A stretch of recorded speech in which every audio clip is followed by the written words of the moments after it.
shout, oh yeah, yeah.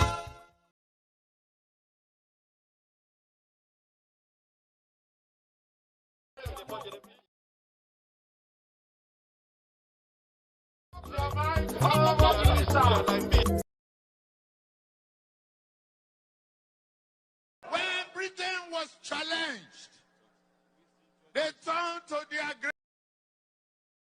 This one not day off in mind. Person where they do even no one make person talk. Them say that Maiyegun, that man too they talk. He too they talk. Say Maiyegun diary, he they hot like pepper. But every day then they take money in bulk. Woman picking they the street they hawk. Still them talk say make we no talk. But thank God say Maiyegun don't come. So my people make you laugh. Oh yo yo, Maiyegun don't come. Oh yo yo, and people make you shout. Oh yo yo, Maiyegun don't come. Oh yo yo, Maiyegun don't come, man of the masses. Oh yo yo, Maiyegun don't come. Oh yo yo. When French was challenged, they turned to their general, Charles de Gaulle. Correct? When Britain was challenged, they turned to their great general, Winston Churchill.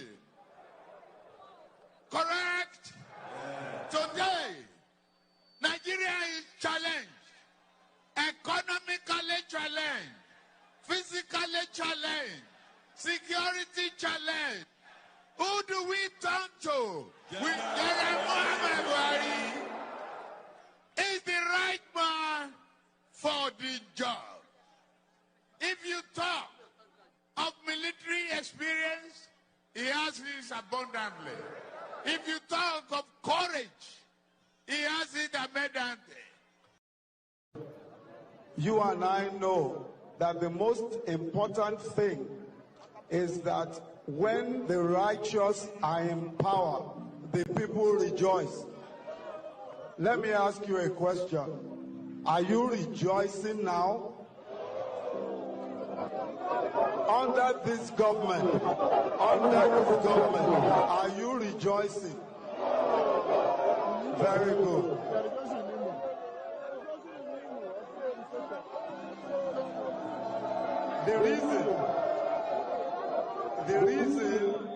The reason why we cannot rejoice under this government is because the scripture says, when the righteous are in power, the people rejoice.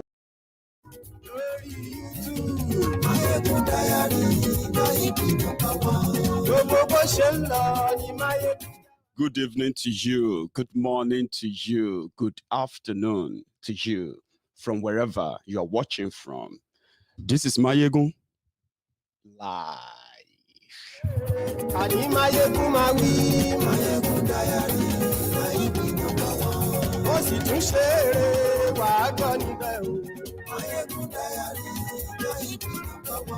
Maiyegun diary, Politico. Thank you very much. Share the broadcast. Invite your friends. I want to tell you tonight about SWAGA.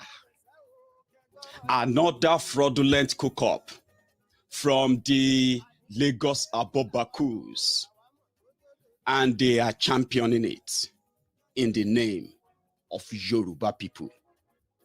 They did not learn from from their 2014, 2015 arrangements. A charade, a fraud they put together that has now put Nigeria at this present precipice, killings and all that. Facebook.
that in Nigeria, yes, it may look out there like one country. It is not. It is many countries in one, and one rule for all. One rules for some, other rule for others. Let's talk about that tonight. Share this broadcast.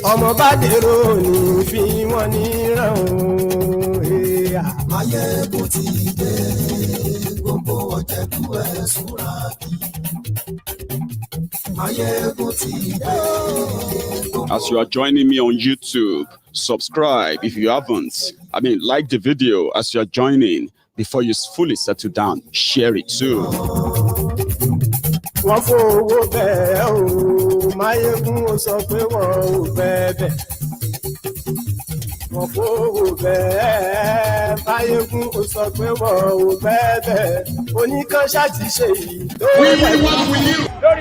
To build a Nigeria that is not corrupt. I bring you a message of hope.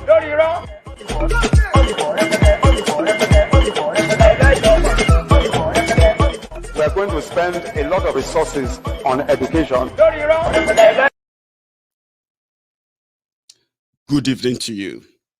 Good morning to you. And good afternoon to you from wherever you are watching from. And welcome to Maiyegun's Diary Politico. Again, I don't have the power to make people do things.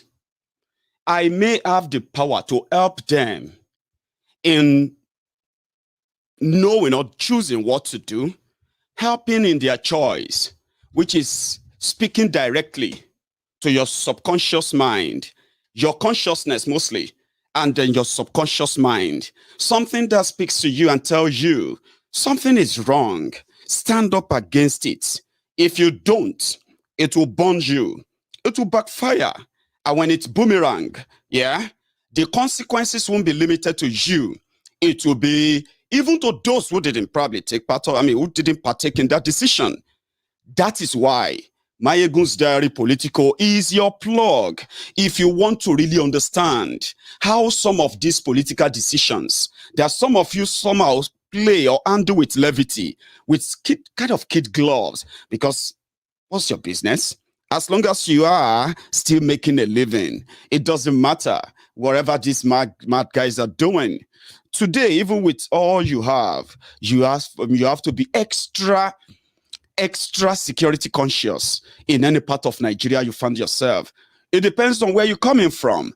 They either bring the battle to you, right? Or you walk into it directly, like you have it now in Igbo land. The Biafra land has been occupied for so long that the political class have been milking it for so long. And look at that. The Biafrans didn't vote for Buhari. They didn't vote for APC. In Yoruba land, I'll take you back a memory lane a little bit, because they are about to drag you using the same sentiments where you come from, where they come from, the language they speak, your language, and every other thing they've made happen to you that they will eventually milk using your tribe, religion, and every other things that they can weaponize to make you validate their 2023 charade. Let me take you back in memory lane a bit. You are going to do what you're going to do anyway. Many of you are going to say, Yoruba nation, Yoruba nation. In 6 months' time, you are going to be the preachers for SWAGA, simply because you are a Yoruba man. And I'm going to try and educate you a bit tonight. Do what makes you feel good. But mine is to remind you that there will be consequences. In fact, there are consequences for every action. If you know that, you will know peace. So that you know that for every action you take, there is always going to be either a counter or opposite reaction to it, which will eventually boomerang. Let me take you down the memory lane. 2014 seems to be like ages away. It is not long. It was the year, a year of change, where some morally bankrupt characters decided to come together and rescue Nigeria from what they called a complete Armageddon. Maybe you don't understand. Let me break it down. 2014, when the Boko Haram terrorists were at the height of their criminality, terrorism, I mean, where bombs were going off here and there, kidnappings here and there, right? Some unscrupulous elements, old-haggard criminals, they decided to come together from the north down to the west, to the east, down to Niger, to every part of Nigeria, preaching a message: let us rescue Nigeria from an incompetent buffoon. They were talking about Goodluck Ebere Jolantan. According to them, yes, Nigeria was bad. It shouldn't be this bad. It is that bad because an incompetent intellectual buffoon was in charge. A minority president from the Niger Delta, the golden goose that lays the golden egg, that buys the golden jet, that those that said Nigeria couldn't move forward as long as that golden goose is in charge and not them. Therefore, you will either kill this golden goose and break all the golden eggs if you don't give us Nigeria. Unscrupulous elements, they have names. They do have names.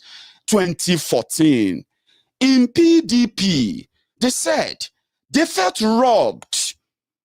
Northern Nigerian political class, they felt robbed because when power returned to them in 2007, Yaradua didn't finish that power. He only spent about 3 years. Most of them spent on hospital bed, right?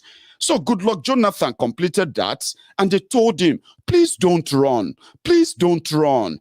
He refused. 2010, Nasreddin, Sheikh Gumi's father, and the rest, and their financiers from Algeria, from Saudi Arabia, and all over the world, they completed the activation of terrorism in Nigeria. 2010, when they told Goodluck Jonathan, please don't go for another term, don't contest again, let that power return to us. We cannot live by and let you control everything. It was all about power, my dear brothers and sisters. The genesis.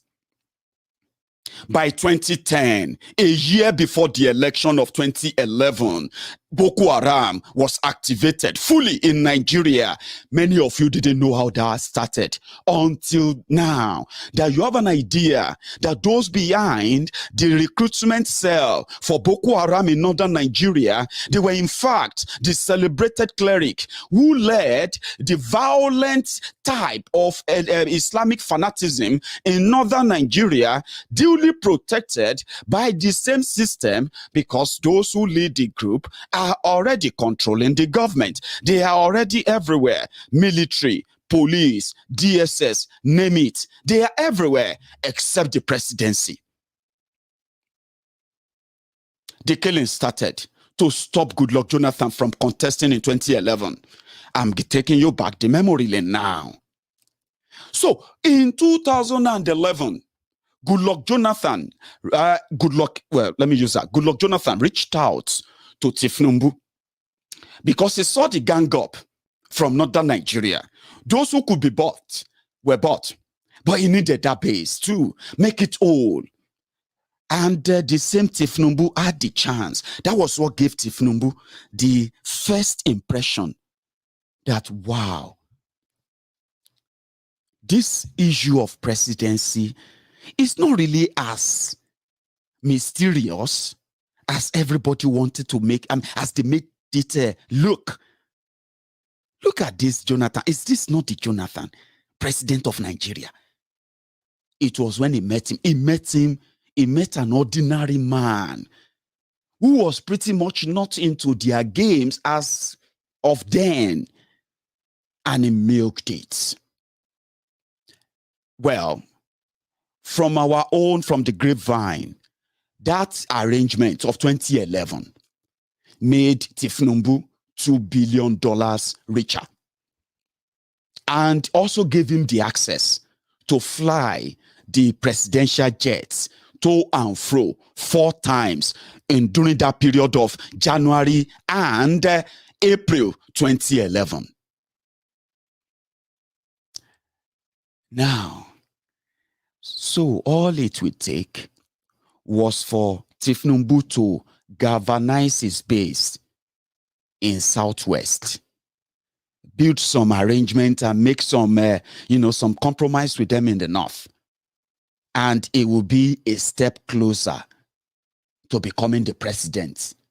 A dream that never came to life until he met Goodluck Jonathan in 2011. That gave him the bigger picture. And Goodluck Jonathan agreed with him as well in 2011 that if you scratch my back, I will scratch yours. You want Southwest, you can have it. And that's exactly what happened. Right? ACN of Thiefnubu was able to make a big impression in Southwest. And PDP of Jonathan was also able to make a bigger impression too. Fast forward it to a year after, 2012. They tested something, subsidy remover. Who were those behind subsidy? There were many of them are today governor, especially the Ogun State governor of today, was one of those subsidy scammers who happened to be one of the Thiefnubu boys too. So they staged a protest that made all of us believe again that, wow, even though they supported him, they are not giving a damn now that he's trying to increase the fuel price. That gelled and gave them the opportunity to test how much of that influence they still control. That's another one. Then fast forward it to 2014, where the amalgamation of the orcs, the amalgamation of the vultures, different criminals from all over Nigeria, they came together to come and rescue Nigeria from Goodluck Jonathan, including Boko Haram financiers, Boko Haram terrorist sponsors, those who are still going to bring in Fulani terrorists to come and start killing and kidnapping us, and those who have looted Nigeria for 16 years of PDP. They all somehow agreed that they needed to rescue Nigeria. For a very strange reason, strange bedfellows became patriots to rescue Nigeria. Let me give you their names. Buhari, that is being financed by the Izala movement, who believe that Muslims should never allow any other religious leader, any other person from another religion to lead them. They call them 00. 00 means there is zero acceptance of Christianity, there's zero acceptance of anything except their own type of Islam. 00. So Buhari, who is being led, who is leading a political group called CPC, that couldn't become president because of their fanaticism and what they stand for, which is now become the policy of APC today, but I'm coming to that. They couldn't make, so they were there. ACN, but Thiefnubu's own feeding bottle in Southwest, stronghold in Lagos, with the war chest, with the financial chest that Lagos controls, his own feeding bottle, ACN. Then those who felt like the son of a fisherman from Otuoke in Bayelsa cannot be teaching them about political games simply because he accidentally became the most powerful man or black man on earth as the president of the most powerful black nation, supposed powerful black nation on earth, Nigeria. So they couldn't stomach it. But what they didn't tell you then was that religion was also involved. According to them, the power bloc from northern Nigeria, they were watching back then when Jonathan was in power. You see this today that you are seeing everybody dressing like Fulani in Abuja. When Jonathan was in power in Abuja, you will be seeing everybody, they are dressing in this Niger Delta attire. Yoruba, Hausa, Igbo, everybody. People were dressing like that occasionally, like regularly. I won't even say occasionally, just to blend in with what Nigeria was then. So those who are now controlling NNPC, there are some of you are now complaining that they are speaking Hausa, speaking Fufude in NNPC. They are now controlling the custom. They are controlling the immigration and all of that, right? Those who couldn't stomach you wearing those hats and Niger Delta, what have you, in PDP, they decided to team up with those who don't even want to see all of you. The fact that you are actually called infidels as Christians and so what have you, what Jonathan represents, they made their people believe that the reason why Boko Haram was killing them in northern Nigeria was because Jonathan was a Christian. I mean, Jonathan is a Christian, and they wanted to reduce the population of the north. That is what they told their people in the north. Now, these strange bedfellows came together. From western Nigeria, Thiefnubu is Alhaji Thiefnubu. So it's easier to tell them that, listen, don't mind all these people from the southern Nigeria. We are majority of us are Muslims. It's easier sold as well. So they team up together to form APC, Egbekegbe. Atiku wanted to be president. Saraki wanted to be president. Kwakwanso wanted to be president. Buhari wanted to be president. Thiefnubu wanted to be president. Okorocha wanted to be president. And many of them wanted to be president. And they saw then, they said, the way the power was swinging, all the military are ready to back the new alliance. You remember what retired Commodore Kunle Olawumi told us? They went as far as infiltrating all the security apparatuses in Nigeria. It was like a palace coup. But the arrangements, as I call them, strange bedfellows who came to rescue you, right? They also have their own agenda too. Thiefnubu returned back to Yoruba land and told the Yorubas that we have been shortchanged in Nigeria. Therefore, we needed to be closer to power, right? And getting closer to power means we should take any position, even if it is vice presidency. On the ground, Thiefnubu wanted to be the vice president to anybody, any northerner. But at the same time, it didn't just say that. They had their plan. Among these people, which of them can we outplay? Buhari will be a better option. So they stuck to Buhari. In PDP, Obasanjo and gang continued to mount pressure because Obasanjo wanted Sule Lamido to use Sule Lamido to that was the former Jigawa governor, to replace Jonathan in 2015 so as to placate the North and keep Nigeria, as fragile as it is, keep it somehow united. Thiefnubu believed that Buhari is divisive. Obasanjo and gang believe that Buhari is divisive. Even El Rufaya of Kaduna believes that Buhari is Islamic fundamentalist and is divisive. Many of them agree. So they all have it at the back of their mind that Buhari must be stopped. So when they drag him into that arrangement and he's stopped, right, they can use his number okay, with their already cooked up numbers and others, right? And on seats, good luck, Jonathan. But Boko Haram had his own agenda too. They thought it was stupid. Boko Haram decided that if Thiefnubu become his own vice president, there's going to be a problem. Now back to those who created new PDP, to have PDP, Saraki, Dogara,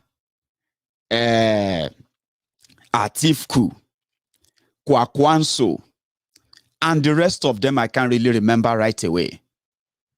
They decided to also go and make a deal because according to them, they could use the influence, their influence and their presence in PDP to shortchange all other people coming into that arrangement, right? And give the ticket to Atifku because he's the only one who had the financial war chest to what? To face PDP, according to them. Boko Haram had the crowd, but he had no money. But they had no idea that Boko Haram also had his own plan. Then Saraki and gang discovered that Thiefnubu was actually planning to deputize Boko Haram so as to succeed Boko Haram. They launched a campaign against Thiefnubu and Lagos. Muslim tickets cannot fly. That was their campaign, but they didn't tell you the whole story. At that point, Thiefnubu was considered as a big stakeholder, not because he's Thiefnubu, but because he's coming from the Yoruba land with our historic political presence and what we can actually make happen if an arrangement doesn't include any tiny Yoruba in it. It won't work. They believe that. So Thiefnubu is much substantial. So Boko Haram and gang, they pitted their tent with Thiefnubu. They can rely more on the Islamic cleric in northern Nigeria and every other machinery of their 13 million they said always voted for Boko Haram. That was how Thiefnubu and Boko Haram fraudulent relationship they keep telling you about came to be. And that was where the enmity, the rivalry between Thiefnubu, the Lagos politicians, and Saraki and gang also came to be. But at the same time, they forgot all about that to face one single enemy. They will deal with all of those differences later. Because they've told Nigerians, we can change your lives. Let's cut the long story short. They did their primaries in Lagos.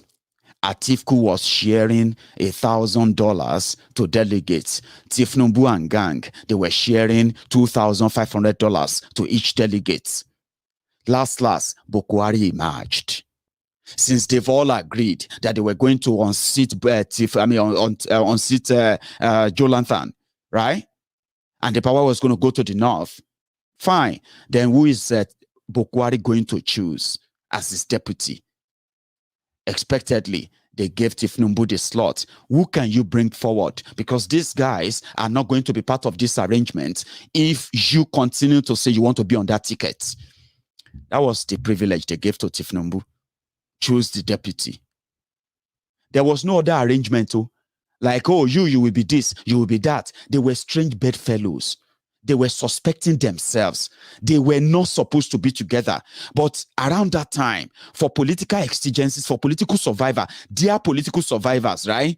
They needed to make that arrangement and use tribe, religion, and every other thing they could use to hoodwink many of you into it. Thiefnubu looked around. People were expecting him. They were expecting that he was going to choose Isaleko Barack Obama.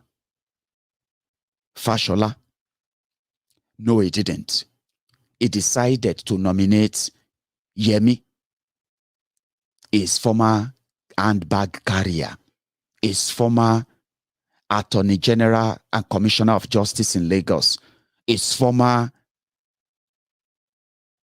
crime partner, the person that helped him to legalize all the crime Thiefnubu committed, financial crime he committed against Lagos State in the last 22 years. The person that helped him to legalize that everywhere you go to, you will fight. See, to untangle Thiefnubu's corruption, to untangle Thiefnubu's hand in what they have stolen from Lagos State. Lagos State people and the Lagos State government, not under them, will likely fight for years to get them back. Years, I mean. And the person who made that possible was no other person than fake Pastor Ruga, the Ikene Shatabandu, Yemi Oshibade.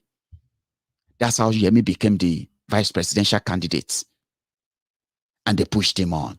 And the first time Yemi met Buhari, Yemi was not equal to that thing at all. Yemi called Buhari father. He said Buhari was like father to him. So it's going to help him to change Nigeria. And indeed, they changed Nigeria. That arrangement gave them, in 2015, gave them 53% of the vote of the Yoruba people they could rig out. And then other Yorubas gave about 46% to Jolanthan. So when people tell you that Yorubas supported APC, Egbekegbe, or Thiefnubu control Yoruba land, this is where the origin of that propaganda started from. Because according to them, that automatically made Thiefnubu a godfather. Somebody who made the dream of a 3 times rejected Buhari to become the president of Nigeria. So that propaganda now spread across Yoruba land, spread across Nigeria, spread across Africa. They made him a godfather. But guess what? He is not any godfather. He is just a pawn that they needed to use as a leverage. Yorubas did not vote for APC, Egbekegbe. If you put the numbers down, Yoruba people, we are a population of over 60 million people. Those who are eligible to vote among us, you can put them at least under, a little bit around 30 million. Let's use half of our population as those who are 18 and above. 30 million. The total votes from the entire Southwest for PDP and APC in 2015, including those falsified figures from Lagos State, falsified figures from all over Southwest to rig themselves in and all of that, right? Put everything together is under 3 million. How can you say that with their falsified figure, 3 million people represent 60 million people? And when you break the 3 million down, then you will give 1.8 million to Buhari. You will give 1.2 million to Atiku, which means even among that 3 million that participated in the charm election, 48% of them still rejected Buhari. How can you then say confidently, repeatedly, that Yorubas voted for Buhari and brought this upon Nigeria? That propaganda that made you think Thiefnubu has so much influence on the Yoruba people, if we are allowed, that propaganda, if we are allowed to actually make our choice, of course, it will never be for Nigeria. If you believe in that propaganda, as many of you do believe, and continue to say it every now and then, Yorubas voted, Yorubas brought APC, Yorubas brought Buhari. Can you compare now that if 2 million people is said to have done that, can you now say those 2 million people represent 60 million people that would normally reject them again and again? If you believe in that propaganda, can you now tell me face to face and say those who voted for PDP, for example, in Igbo land, did not vote for Nigeria. Or let me say, those who have been voting for PDP, voting for different party, which is to keep Igbo people in Nigeria, would you say those people represent the Igbo people if you put it in number? In 2015, the Biafrans, the Igbo people, the total vote that came from Igbo land in that election was put at somewhere around 1.8, 1.5 million. Now, from that 1.5 million, right, over 70% of that vote went into PDP, went for PDP.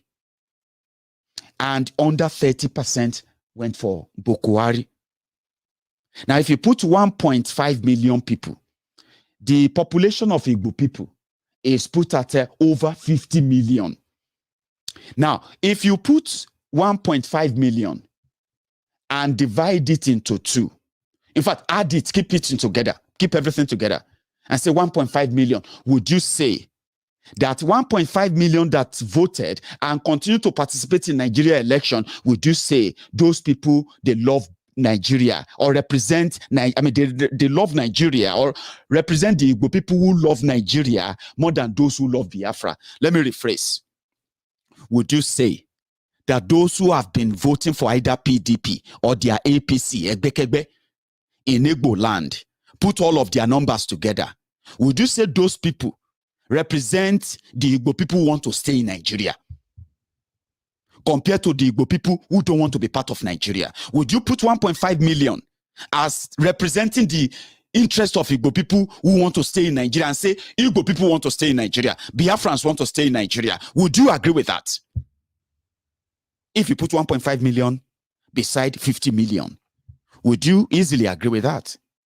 Of course you won't agree with that. You know why? Because you know that 1.5 million cannot represent 50 million in a free and fair representation of choice.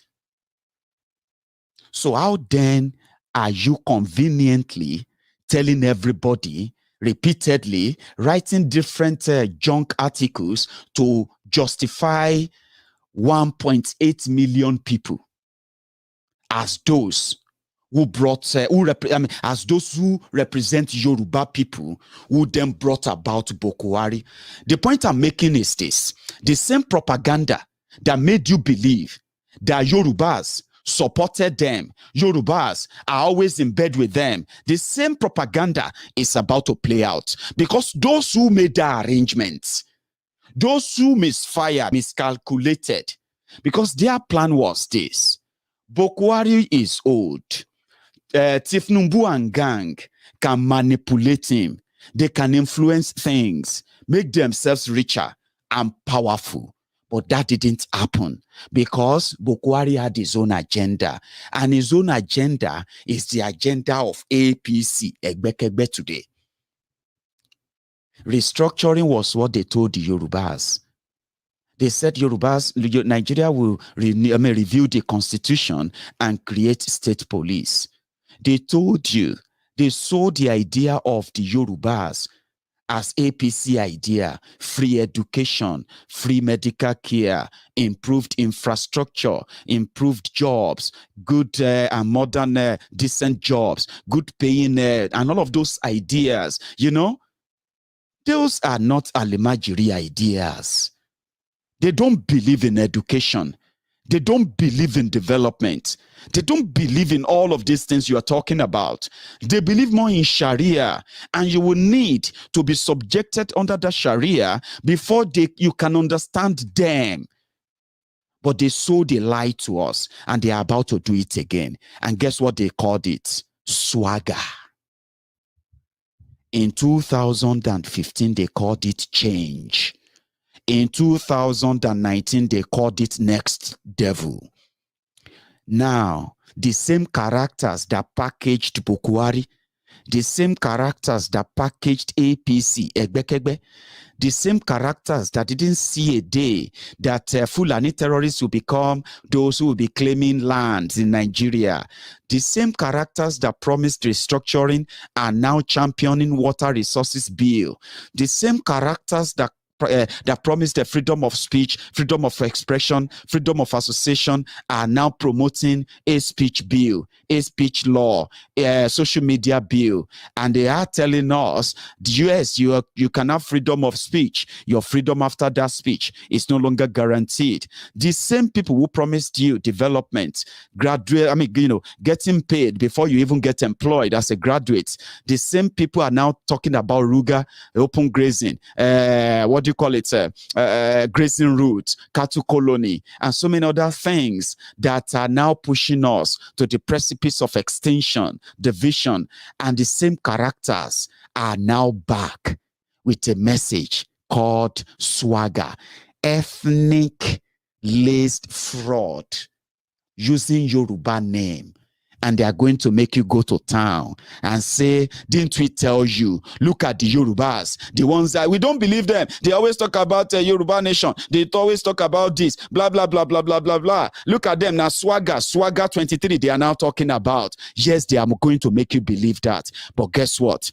As we are facing our own too, let me remind you that I'm still going to go to Biafra land, a place where you wear the Biafran flag can get you killed, and a state governor is saying we don't want Biafra. What we want is the president of 2023. I'm still coming to that, but I am telling you now, the same propaganda that made you believe that Yorubas brought Buhari to power, Yorubas voted APC, Yorubas are in bed with Fulanis and the rest of that, the same propaganda is about to play out. And in fact, it's already out there. They are about to escalate it now. And the name of that propaganda is called SWAGA 23. Do you want to know what that means, right? They said Southwest Agenda 23. Do you see how they drag me and you into another fraud?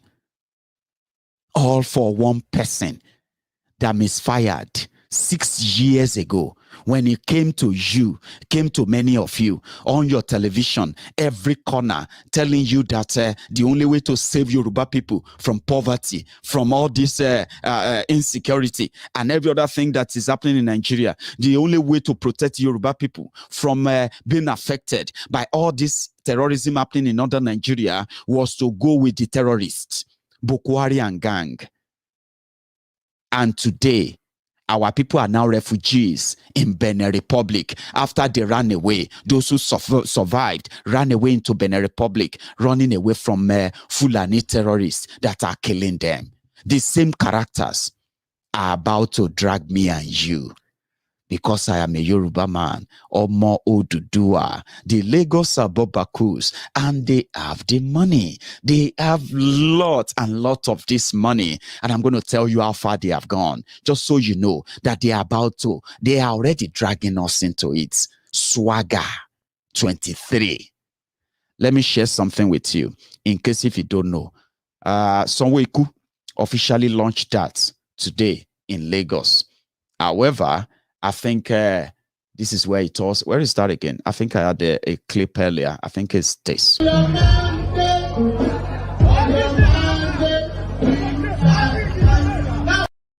Ladies and gentlemen, our royal fathers, gentlemen of the press, all the directors, the deputy directors of Thiefnubu Support Organization, all the invited guests from far and wide, we are committed to take the brand of Asiwaju forward in achieving the ultimate aim of the only man in the arena to become the president of this country in 2023 by the grace of God. It is of great vision, a vision predicated upon our leader, our father, our mentor, our teacher, Asiwaju Bola Ahmed Tinubu. My assurance today here is that the Igbo community, which is the second largest community in Lagos State, will support this cause. He is the father of the Igbos in Lagos. He's our man, he's a nice man, he's a good man, He's a liable man. He's a man that has created brains in Lagos State.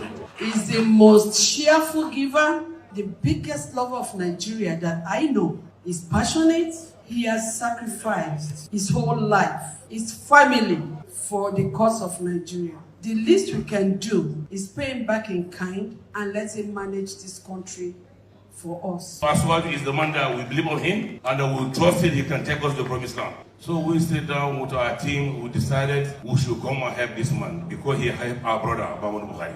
We in TSO believe that Ashwaju of Lagos is eminently qualified to steer the ship of governance of our dear country. And in actual fact, he is our hope and is the hope of the nation. On behalf of the cabinet member of Lagos State, all the 42 cabinet members, I'm telling you, DG, we are strongly behind this.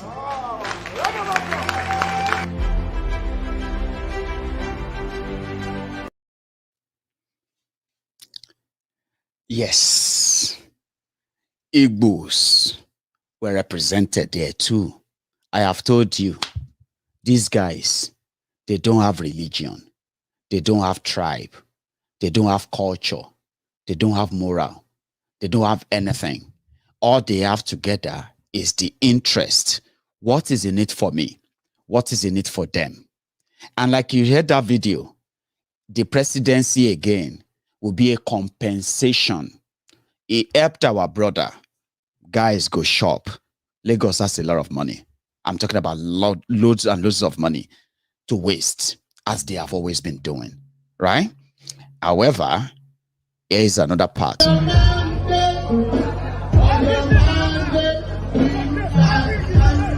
everybody that has a cap, hold your cap. Remove your cap and hold it. Remove your cap and hold it. I want everybody to start waving that cap. Start waving the cap. Start waving the cap. Start waving the cap.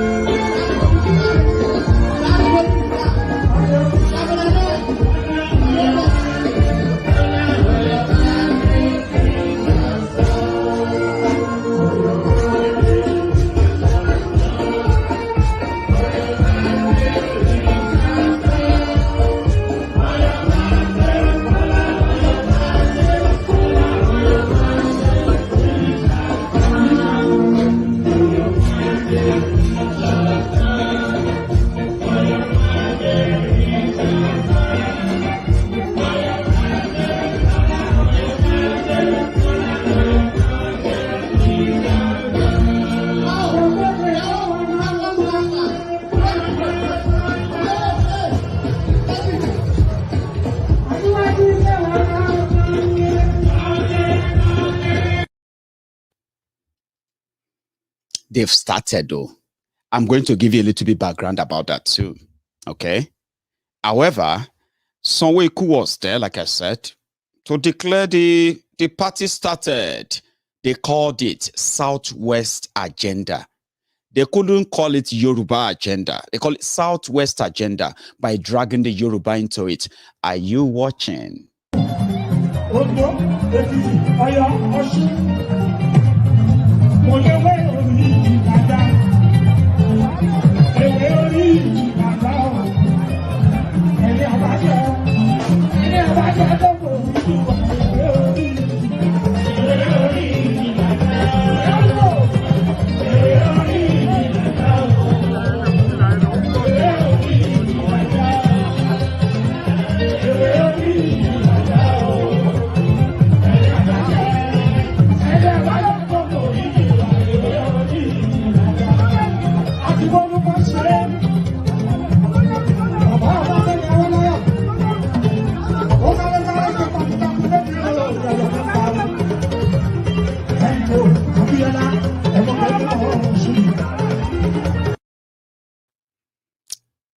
That's the campaign.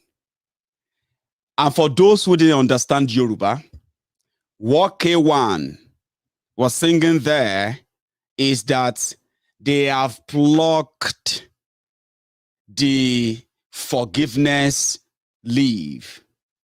And they are now holding the forgiveness leave and asking Yorubas in Ondo, Oyo, Oshun, Ogun, Ekiti, and Lagos, all the Yorubas, to forgive them and let them come and make a difference. Thiefnubu is still in London because there is no single hospital in Lagos State that can actually take care of him. Okay? He's recovering in London for the past 2 months. Okay? And he said this medical experience is the toughest it's had in ages. That the therapy he's been going through alone is killing him. And they have turned London to museum. So for, what do you call it? So they are now asking the Yorubas, according to K1, Ewe Oriji, Laja, we have plucked the forgiveness leaf. Please, that's some sort of, what did they call them again? So it's like giving, it's like it's sort of an idiom. You know what I mean now? Like, you know what? If you hold this leaf, what is the name of this leaf? It's called forgiveness leaf. We know we misfired. We know we miscalculated. We destroyed Yoruba land. We destroyed the lives of the young people. We couldn't help it. We made a mistake. Forgive us. Let Thiefnubu come back. And they can now start building hospitals for you. They can now start building schools. They can now start building roads. They can now start protecting you. They can possibly try and restructure. And all those blah, blah, blah, blah, blah, blah, blah. But guess what? What they are actually promising you is no other thing than what Buhari became. This. Nigeria president now photo. Everybody go snap photo with that. Say our president they snap photo with the video from Archbishop of Canterbury. Hey, snap photo with the Rogers. Hey, snap photo with this one. Now president now photo on a vote. Your president is now a picture. Photo. Not be juju be that. Not be when our fathers die for each other and we they care for them, keep them for house, they pour libation. You lose friend and prayer and say, Buhari boy, you lose.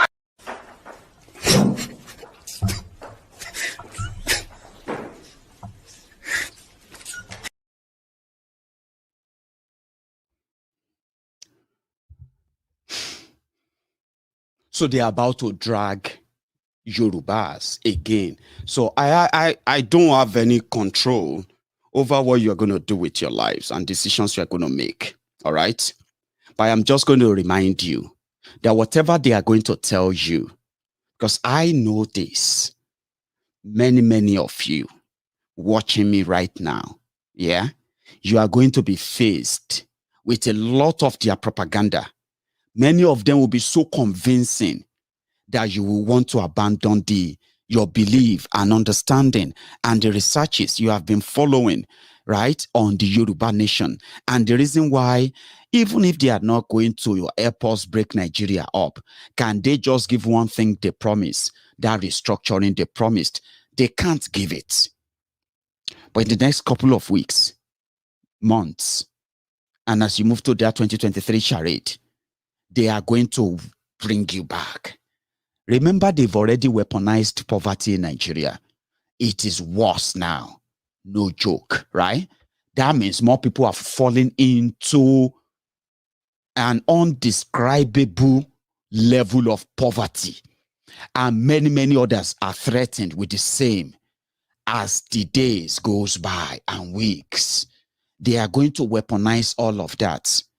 So I don't have control over what you're going to do. I can't tell you what to do, but I can make you understand that when you believe them at the end of the day, be ready to live with the consequences of that. They did not promise the Yorubas that we are going to be refugees in Benin Republic in 2014. No, they did not.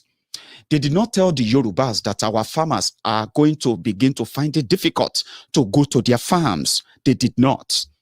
They did not tell us that their own agricultural policy to develop Yoruba land will be to send the armed AK-47 wielding criminals onto our farms, including private farms, where their cows continue to graze on our farms, destroying all what should be our mainstay economic power, our agricultural sector. They did not tell you that. Now, if you believe them in whatever they are about to tell you now, what about what they won't tell you? What about that? That is where I come in. Because when you make your decision, when you go out there and make your decisions and talk to people and you defend Nigeria because of what these guys are going to tell you, I'm going to be here as your conscience to remind you again and again that didn't I tell you? It's all coming back to something. And you know, if you're going to say, how do you know?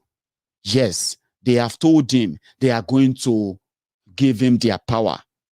They are going to need the Yorubas and the media to help them black out and blank out everything they are going to be doing. The murderous campaign they are carrying out in Eastern Nigeria, they are going to need the media. So they've told him they are giving it to him. All right? But guess what? They know better, even if you haven't heard this. We find the renewed desperation by the South to threaten northern people's right to franchise a deliberate attempt to bastardize democracy, cause greater instability in the guise of a contentious and democratic power shift arrangement, and therefore downright unacceptable. The CNG, after due consultation with prominent stakeholders, leaders and elders, has categorically resolved to firmly and solidly align completely with the position taken by the Northern Elders Forum as expressed by Dr. Hakim Baba Ahmed and that of the Northern Governors Forum, that zoning of elective positions is unconstitutional, undemocratic, and must be petitioned. For the avoidance of doubt, therefore, the CNG hereby declares that the North, a major stakeholder in whatever happens in and to Nigeria, shall not be obliged to respect any zoning arrangement of any elective position in whatever party.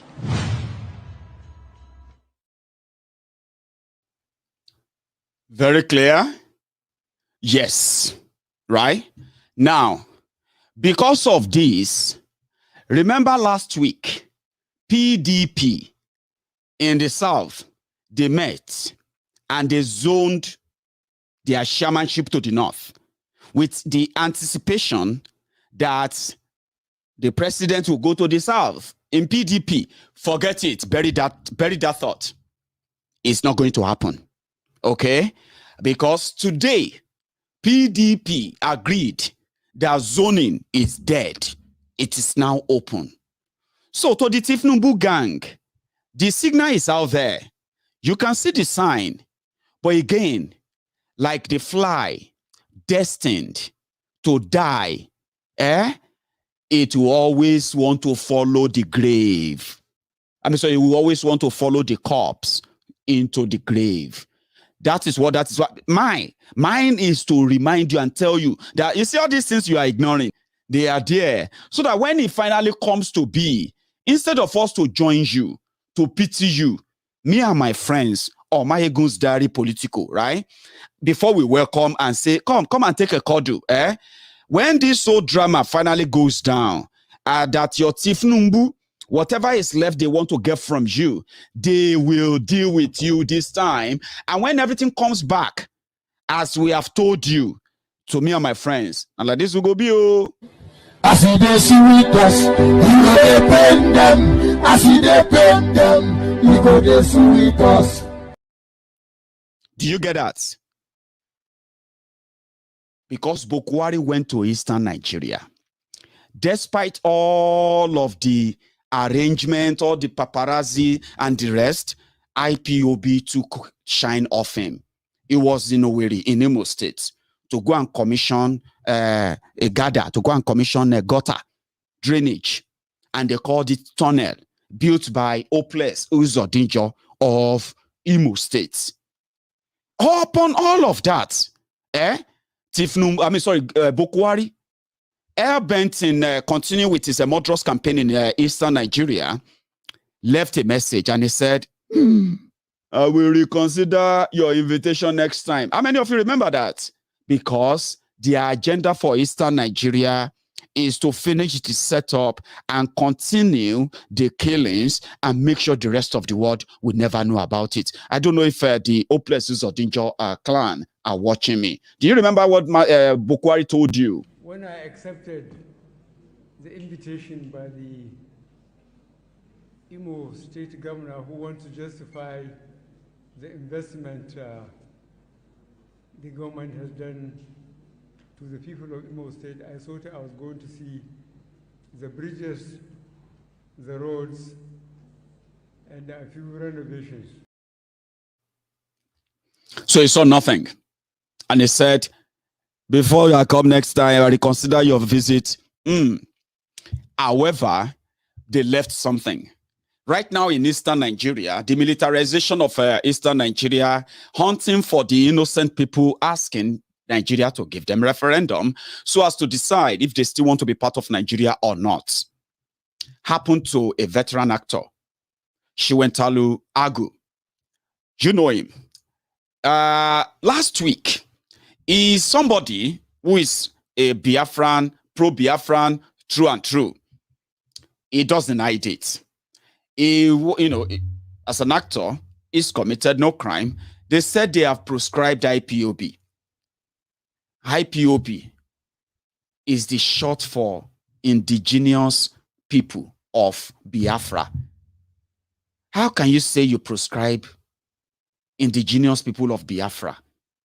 That's like saying you proscribe Igbo people, including the Igbos that are living in denial, not knowing that IPOB, the Hausa Fulani, this Buhari gang, they understand what IPOB means.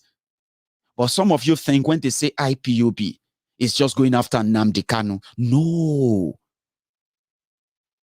Even if you pretend that it doesn't concern you, it doesn't affect you, you are not a member of IPOB, it is going to affect you. And what they want you to believe is that blame it on Nnamdi Kanu. So when you blame it, somebody was like saying, how much did IPOB pay you to be doing all of this? And I'm like, okay, how much did the people of Zamfara, how much did the people of Southern Kaduna, how much did the people of Borno, how much did the people of all these children being kidnapped every day that makes all these stories I've continually shared and update you with? How much did the NSAS protester paid Maiyegun to take a position to let you know that your government is the killer? How much do you think they must have paid me? The dead people killed by the terrorists in Nigeria, how much do you think they paid me to tell their stories? The philosophy there is that when they came for the socialist, you said, no, I'm a communist. You did not stand up. They came for the communist. They came for that. He said, I'm just using these phrases now, just because people have ideologies, right? Oh, I'm not a communist. I'm just, I'm a Christian. So they came for the Christians. So, no, I'm not a Christian, I'm a Muslim. They came for the Muslims. So, no, I'm not a Muslim, I'm a Jew. They came for the Jew. They said, no, I'm not Jew. I'm actually white. They came for white. And you said, no, I'm black. They came for white. You say I'm red. You see, everyone has something that they will come for, because everything they see as a threat to their domination and supremacy is considered that as enmity. So when they went for the Shiites, you said you are not Shiites, right? They went for the people of Benue. You said, oh, I'm not from Benue. They went for the Borno people. You said, no, I'm not from Borno. Oh, they went for the Biafrans. Well, some of you said you are not Biafrans. They came for the Yorubas. Some are saying I'm not Yorubas. Just like that, it will get to your turn. And when it is your time, there will be nobody. When you look around, there will be no Yoruba, there will be no Igbo, there will be no Fulani, there will be nobody to say, oh, I'm standing, to actually speak for you. That is why when they do it to the Biafrans, you speak up. Not because you are a Biafran, but because whatever they do to the Biafrans today, they are going to do to the Oduduwans tomorrow. When they finish with the Oduduwans, they are going to look around and see any other tribe that tries to challenge them, tries to stop them. And guess what? When they go for you, when they come for you, the people you think you are not one of them, they will be nowhere to say, hey, they are. But you know what? They have been unable to do that. They went for the Shiite. We screamed. They went for the Omoyele Sowore and the Revolutionary. We screamed. They went for the Biafrans, Nnamdi Kanu. We screamed. When they came for the Yorubas, the Biafrans screamed. That's how it should be. If you don't understand what you are fighting against, you can never understand how you're going to fight. They want everything going on in Eastern Nigeria to be blackouts, except what they tell you. And what they are going to tell you are always going to be lies that will change and persuade you to justify the criminality of what they are doing there. There should be law. There should be order. When people commit crime, what you do is that you arrest them and you let them face the court if you believe in your system. If you don't believe in your system, then you begin to hide them from the public. And when you kill them extrajudicially, what do? You hide that from the media by gagging the media. That's what they are doing in Eastern Nigeria. So if you are not an Igbo man, if you are not from Biafra land, and you think this doesn't concern you, you have no idea, ladies and gentlemen. These guys went as far as Bayelsa, and they beheaded farmers. They killed people in the hinterland of the Niger Delta. The creek, for goodness sake. What would the cow find in the creek? They took everything from them, and they still take their lives. Nobody is safe. That is the message. A veteran who committed no crime was hauled into the van of the military because they have declared a total, they call it, is it called a new dawn or something in Eastern Nigeria? Dawn of something, a dawn of a murderous dawn in Eastern Nigeria. And they want to ask you, why should you be bothered? Why should you be bothered?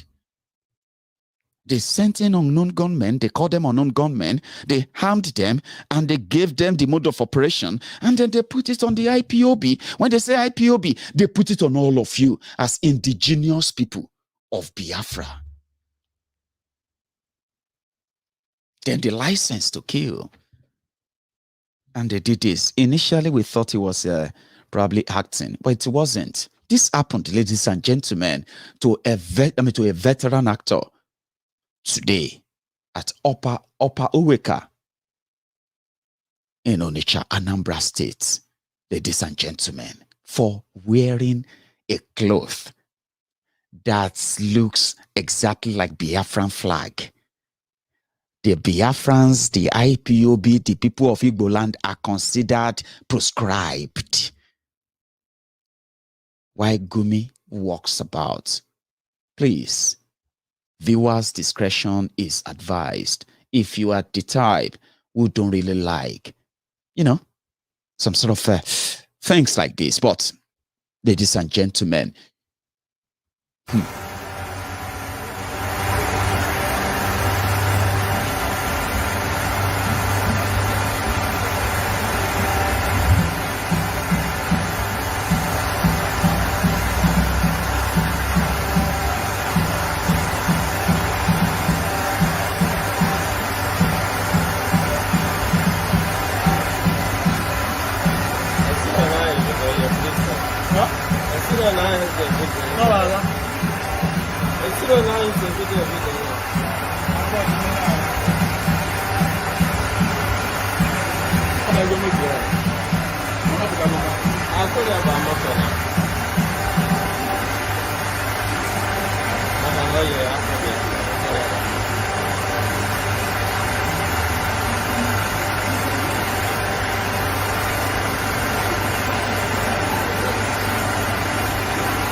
Hey!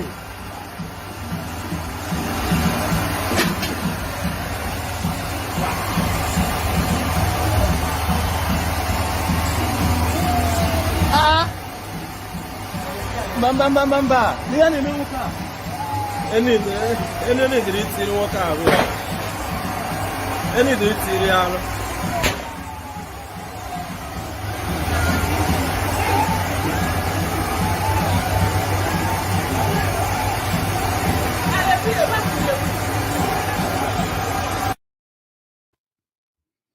That's what happened. Sorry about the quality of that video. There was not enough time to fix that, wobbly parts. They dragged him like a common criminal. And after some hours, they decided, I'm going to go onto my Facebook and share with you what the Nigerian military released as a statement after doing that to him. Just there, right? A moment. Now, it has gotten to that, okay? That's the state Nigeria is right now. People who are aiding and abetting terrorism, those who are speaking for them and asking Nigeria to give them amnesty and release them, and that they have rights, okay? Gumi told us that bandits have rights, and therefore we should treat them with respect. They must not be called criminals. And because of the history of terrorism in Nigeria, it is not hard, right, to know why they are taking that position. But here is what I found shared by the Nigeria military. Let's see if I can share my screen, just for the sake of those of you watching, because I'm going to read it out for the record, okay? Bear with me. Now, he's been arrested. And according to them, he's being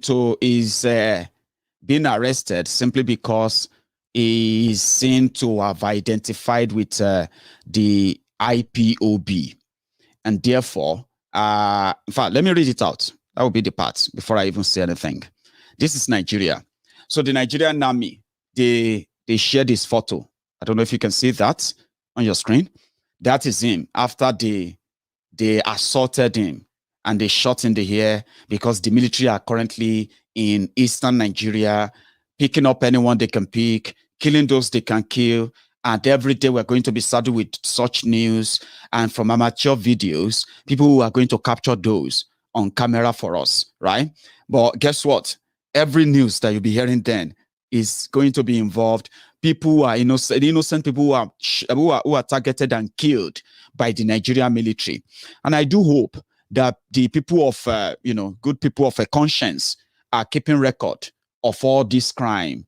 The reason why everything is what it is in Nigeria today is because of the escalated injustice, impunity that has now become the law of the state. It's become the policy of the state, of the government of Nigeria. And what do you do in the face of that? Yeah, other than just to keep record and keep the names of the characters who are actually funding this in government, using the power of their offices, I would say. Now, this is what they have released after they did that to that actor, okay? Let's see if I can get, So, said, troops arrest Chiwetalu while soliciting support for proscribed IPOB. Troops of the Nigerian army have arrested one Chiwetalu Agu, okay, while inciting members of the public and soliciting for support for the proscribed indigenous people of Biafra, IPOB, dressed in a very well-known attire of the proscribed group.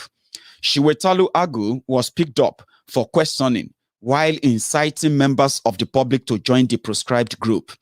Though he attempted putting up some resistance when troops made efforts to take him into custody, he was not assaulted or subjected to brutalization. That video proved otherwise. While the Nigerian army recognizes the inalienable rights of the citizenry to freedom of movement and expression as enshrined in the Constitution of the Federal Republic of Nigeria, it is apparently a violation for any individual or group to incite the public to cause mayhem or breakdown of law and order. Nigerian army, with such exercising such freedom, it must be done within the confines of the law, bearing in mind the imperative for peace and national security. Nigerian army is a terrorist organization, okay? Just for the record, all right? Nigerian army is a terrorist organization funded with Nigerian taxpayers. And Nigerian army are very good at killing the innocent people just to send a message that law doesn't really give them power of. Biafra, there has been a court judgment in far back 2016 that actually said that Biafran agitation is legal, and anyone being arrested for it, whether they are committing crime, arresting you for supporting Biafra. But Nigeria is a jungle that they have made it to be, right? People are so ignorant that even if they know this right, they know those who are supposed to protect them with those rights and laws, and they don't give a damn about them, okay? Biafran struggle is ruled by a court that it is legal. It is completely legal.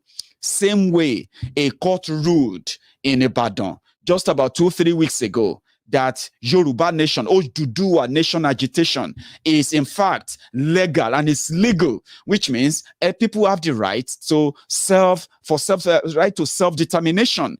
This is your right. But the Nigerian military, the illiterate, murderous military of Nigeria, that is now controlled by the Fulani jihadist and Taliban apologists in power, believe otherwise. They are talking about law that they don't even read. They are talking about their own 1999 constitution that they don't even respect. Let me continue. So they say, for the avoidance of doubts and emphasis, whatever that even means, the indigenous people of Biafra remains prescribed. How? Therefore, any individual or group seen to be projecting and advancing the cause or activities of the group is viewed as brazenly challenging the constitutionality of Federal Republic of Nigeria. Of course, what is the constitutionality of Federal Republic of Nigeria? What is the legal binding of Federal Republic of Nigeria? Federal Republic means that it is not just one. There are components that makes up a republic. When you say federal, federal is not one, sole or single. It is plural. It is of unit, because there are so many components that comes together to make up a central. a federal.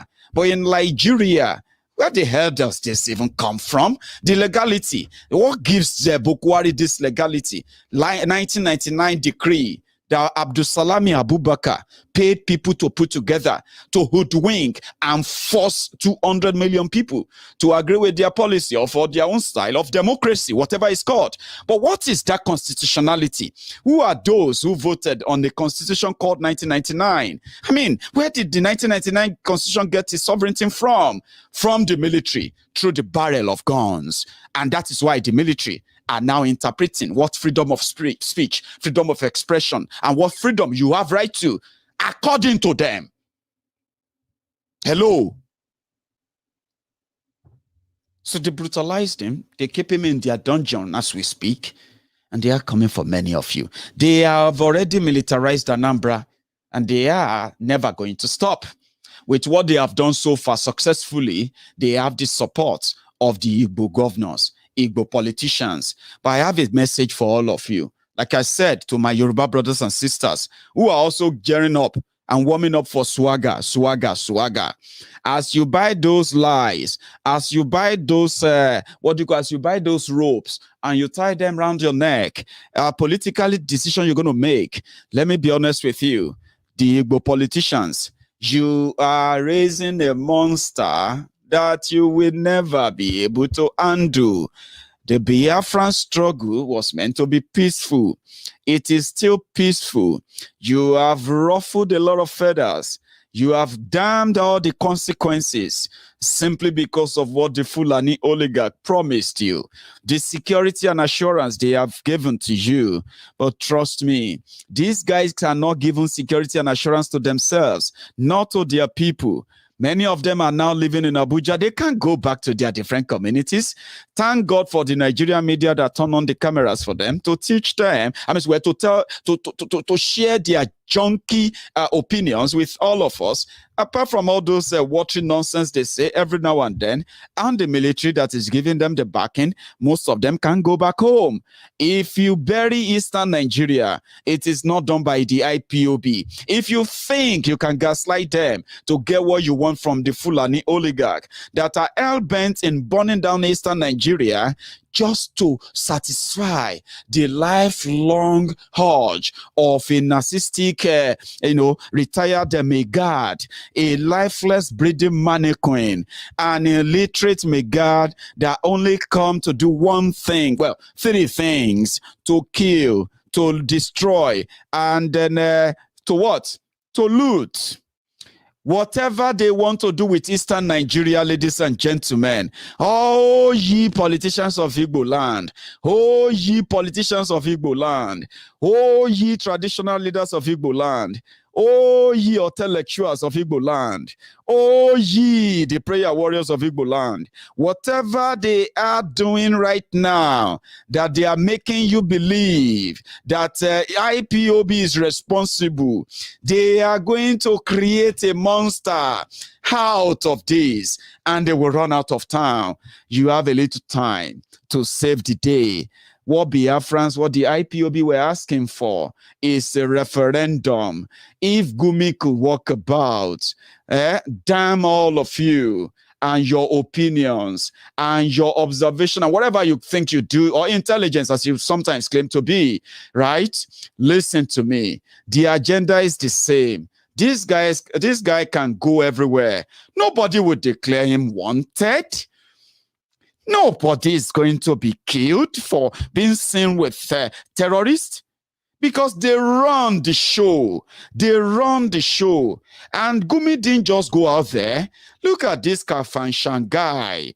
They see, they wine and dine with the person that can, the only person, just only person that has the right, the power to unleash military, to go to any part of Nigeria at any given time. Just one single person. The terrorist funder, the terrorist financiers, they sit with him and they ask you, kill your brother for Nigeria to survive. Gumi, go out there and deliver our messages to the terrorists.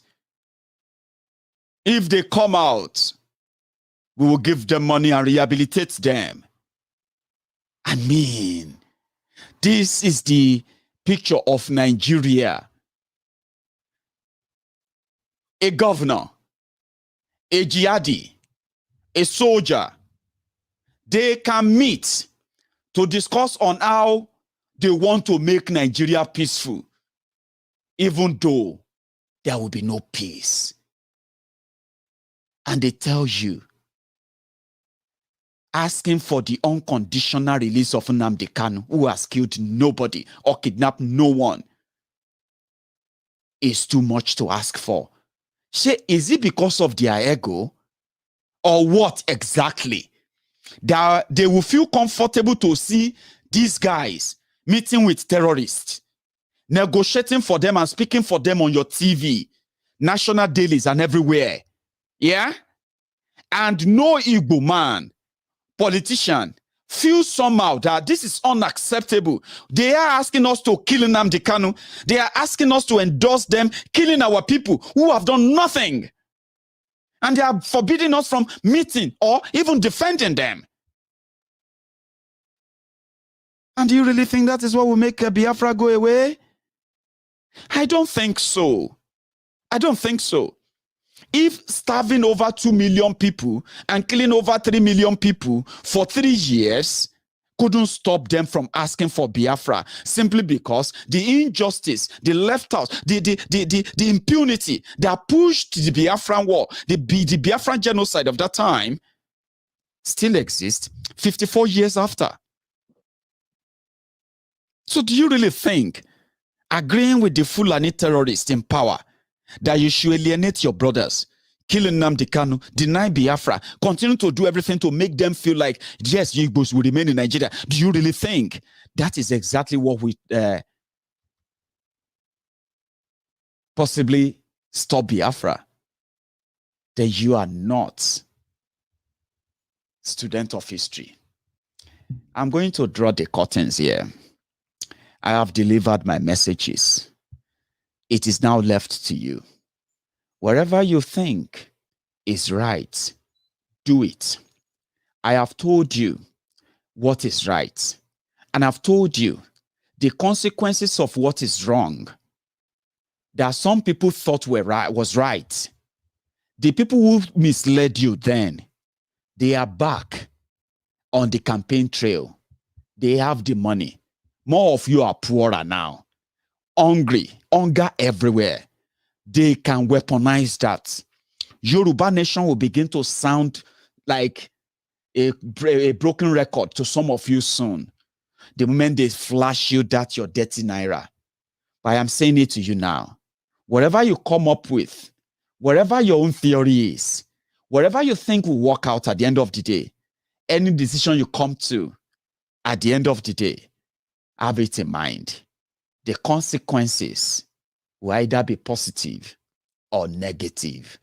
And only a madman will do same thing again and again and again, then expect a different result.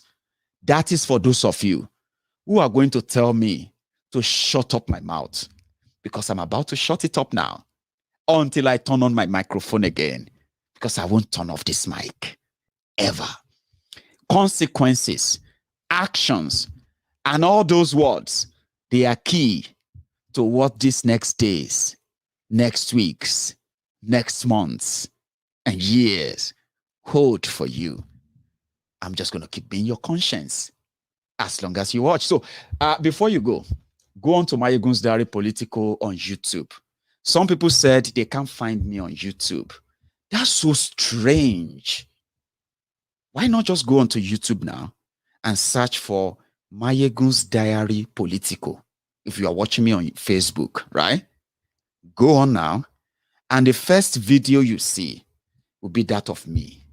I've got over 1,000 videos, messages, just there, free to your own satisfaction. Go on, subscribe. And to my friends who are watching right now, don't forget, before you go, click that like. Over 2,000 of us are actually right now on YouTube. Almost 1,000, I think over 1,000 as well on Facebook. Go on now, make it count. I'm going to see you some other time. Until then, stay safe and remember, every action has its own consequence and consequences, including political decisions. For those who want us to watch our brothers killed simply because they don't speak the same language like us, or simply because they are asking for something that you should be asking for, a better life. If Nigeria can offer it, why don't you ask for a place that can offer it? Yoruba Nation, Biafra Republic, Kwararafa Republic. Or maybe, if the attachment is so dear to all of us, why can't we just make it official instead of making it the shared misery and poverty and death? Northern Nigeria, Southern Nigeria, they can change it to Nigerian, and you can change yours to wherever you want to. As long as these ideologies are separated from people who want to choose something more peaceful than violence and fanaticism, again, I will remain your conscience. And this is the chief priest, the general overseer of the Temple of Truth, signing out. I'll see you again. Good night.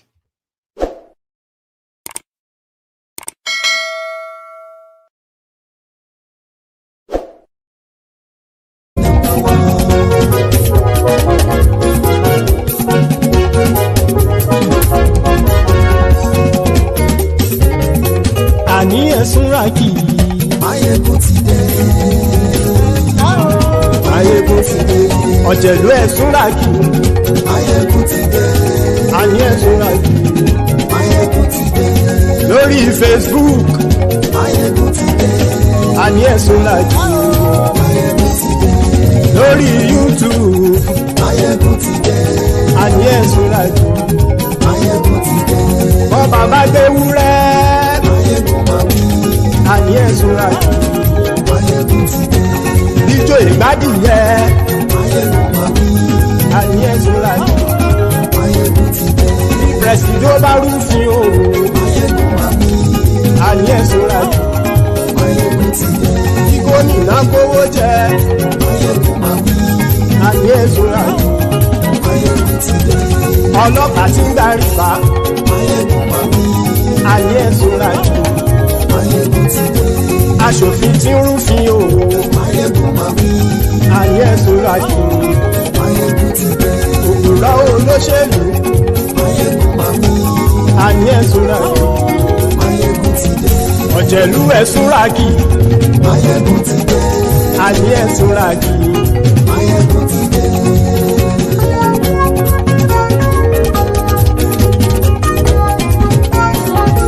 Maiyegun ti dé.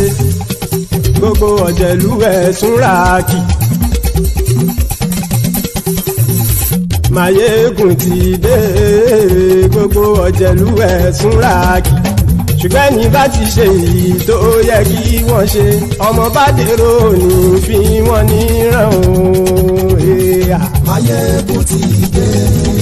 Gbogbo ọ̀jẹ̀lú ẹ̀sùn ràkì. Maiyegun ti dé. Gbogbo ọ̀jẹ̀lú ẹ̀sùn ràkì. ṣùgbọ́n ní bá ti ṣe èyí tó yẹ kí wọ́n ṣe ọmọ bá dẹ́rọ̀ ò ní fi wọ́n níran. wọ́n fowó bẹ́ẹ̀ o Maiyegun ó sọ pé wọ́n ò fẹ́ bẹ́ẹ̀. wọ́n fowó bẹ́ẹ̀ Maiyegun ó sọ pé wọ́n ò fẹ́ bẹ́ẹ̀. oníkanṣá ti ṣe èyí tó yẹ kí wọ́n ṣe fáwọn ará ìlú tó gbé wọn débẹ̀ o. Maiyegun ti dé. Gbogbo ọ̀jẹ̀lú ẹ̀sùn ràkì. Maiyegun ti dé. Gbogbo ọ̀jẹ̀lú ẹ̀sùn ràkì. ṣùgbọ́n ní bá ti ṣe yìí tó yẹ kí wọ́n ṣe ọmọ bá dẹ́rọ̀ ò ní fi wọ́n níran. kì máa yí ṣe eré ọ̀rọ̀ yìí kì í ṣe ẹ̀fẹ̀. kì máa yí ṣe eré ọ̀rọ̀ yìí kì í ṣe ẹ̀fẹ̀. ẹni bá ti lè lẹ́bọ̀ lẹ́rù o ọmọ bá dèrò kàṣà ìtú wọn síta. Maiyegun ti dé. Gbogbo ọ̀jẹ̀lú ẹ̀sùn ràkì. Maiyegun ti dé. Gbogbo ọ̀jẹ̀lú ẹ̀sùn ràkì. ṣùgbọ́n ní bá ti ṣe yìí tó yẹ kí wọ́n ṣe ọmọ bá dẹ́rọ̀ ò ní fi wọ́n níran. tẹnitẹni ọmọ Maiyegun ọ̀rẹ́ ara ìlú mọ̀mọ́ ni mo fọlọ́run ṣọ́ ẹ̀ bá kìlẹ́bù. lóòótọ́ olódodo ìlú ọ̀tá ìlú mọ̀mọ́ ni ìwọ ṣá máa ń ṣọ́ra kò sì mọ́ bẹ̀rù. bọ́tà ń lé ibo níṣègùn lé káwọn mọ̀mọ́ fi ṣera wọn ni ó ti dẹrùn tí wọn ò gbọ́dọ̀ sì mọ́ bẹ̀. èèpo ọ̀bọ lọmọ bá dérò tàjẹ́ ò gbọ́dọ̀ jẹ́ ó ti jọba lórí àbínú ẹni kò sì mọ́ fòyà. àìsíwọ́lu ní ẹnìkẹ́ ìgbódì ẹyin lábàrá o ó kó ẹni tó bá dán wò á kàmù. Maiyegun ti dé. gbogbo ọ̀jẹ̀lú ẹ̀sùn ràkì. Maiyegun ti dé. gbogbo ọ̀jẹ̀lú ẹ̀sùn ràkì o. ẹ̀yin bá ti ṣe èyí tó yẹ kí wọ́n ṣe ọmọ bá dèrò òní fi wọ́n níran o.